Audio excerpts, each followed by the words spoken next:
welcome back to another episode of Figures in Action. First and foremost, I'd like to apologize beforehand. You will hear a lot of background noise and wild animals apparently. But my awesome girlfriend Joanne is packing up and getting ready to go to Florida for a few days for a training, so she's in the background just moving and doing her thing. So in the meantime, I will record this video as I have to send this diorama off today or tomorrow, because I don't think I'm gonna get to it today, but definitely tomorrow morning this will be sent to Colorado. Anyway, a lot of times, you know, this is okay. So first and foremost, measurements here. We're looking at 12 inches across, 11 inches deep, and 12 inches tall. This is the smallest dial in terms of what I do for commissions. I can do even smaller dials if that was the request, but you know, in terms of what I sent out for tiers, I have 3 tiers of diorama for commissions, and so this is kind of the smallest one within the tier.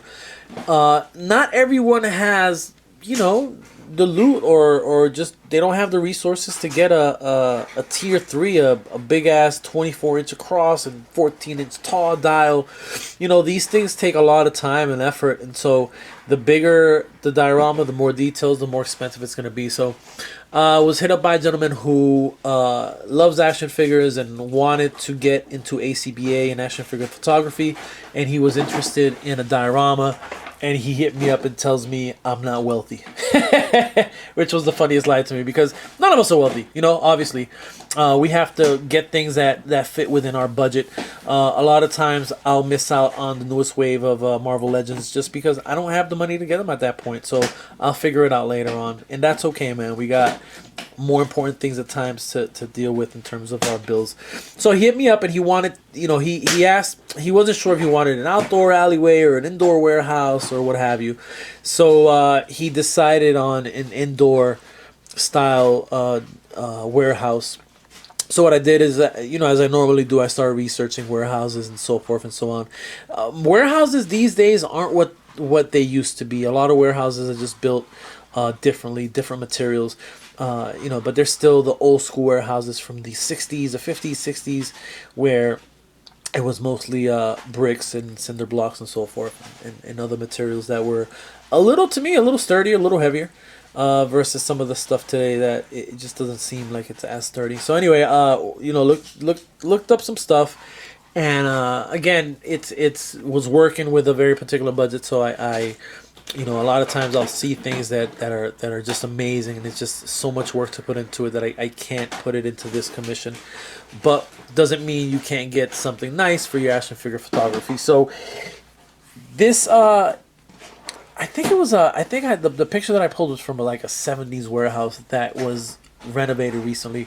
And one of the things that I did, and I've done this before, I did this with the wrestling hallway dial, where instead of doing grout, what I did is I filled it in and then I painted it as you would if you were to paint an entire brick wall.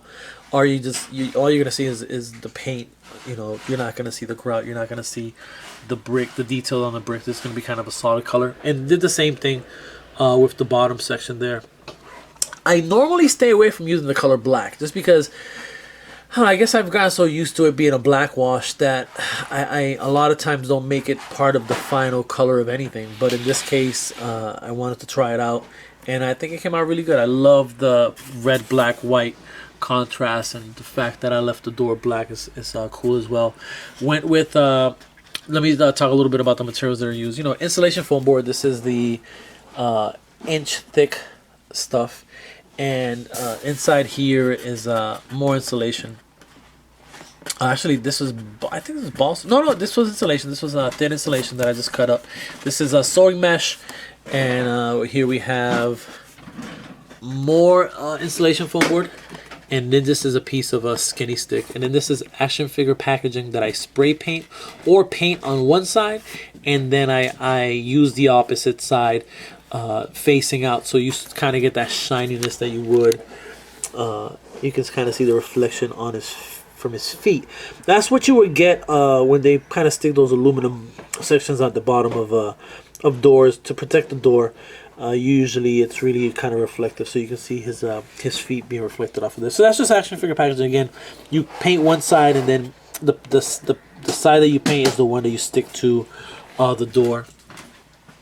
Some signage, and airbrushed it, and called it a day. What I did for this stuff here, the debris, is I always try different things. So there's kitty litter, you can do sawdust, you can do sand. I mean, you can do lots of different things. But I was at AC Moore recently and came across this textured sand, and I had like a 50% coupon, as this was full price. I think it was like $5, or yeah, something like $5. I ended up paying like $2.50 for this, and it's cool. It's a little different. I think they're for example, sand is really inconsistent. Like obviously, these pieces, they're all round, so once you spill them, they just roll all over the place.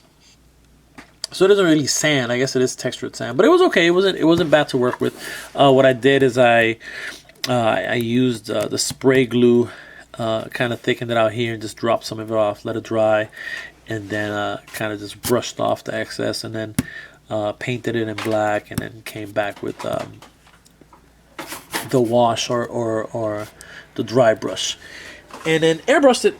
So yeah, that's pretty much it, man. Again, a lot of dials don't have to be complicated and have all these trinkets. I mean, don't get me wrong, I love those, and I love working on stuff. Like the next dial that I'm working on, I'll be working on my first ever like fire escape, you know, like two-story type fire escape building. So I'm really looking forward to that, because that's going to be challenging. I want to make sure that that it looks good. So but again, yeah, a lot of times, you know, if you are interested in a diorama, not just from me, but from anyone who builds and creates these things, just keep in mind, don't assume that they're beyond your budget. Just ask. It doesn't hurt to ask anyone, hey, what are your prices? Hey, this is what I'm interested in.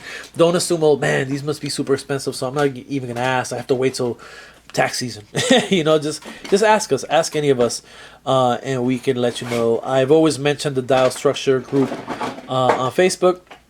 Feel free to go join that. If you do join, there are 3 questions that we ask you. Please answer those questions, or you will not be allowed membership. But when you join that group, you'll see a lot of creative people and artists and people who do commissions, and you know, feel free to check it out. And if it's again something that you're interested in, it doesn't hurt to ask. And yeah, that was it. This is it, and we are done. Pictures at the end. Please feel free to like and comment and subscribe. And I'm out. Peace.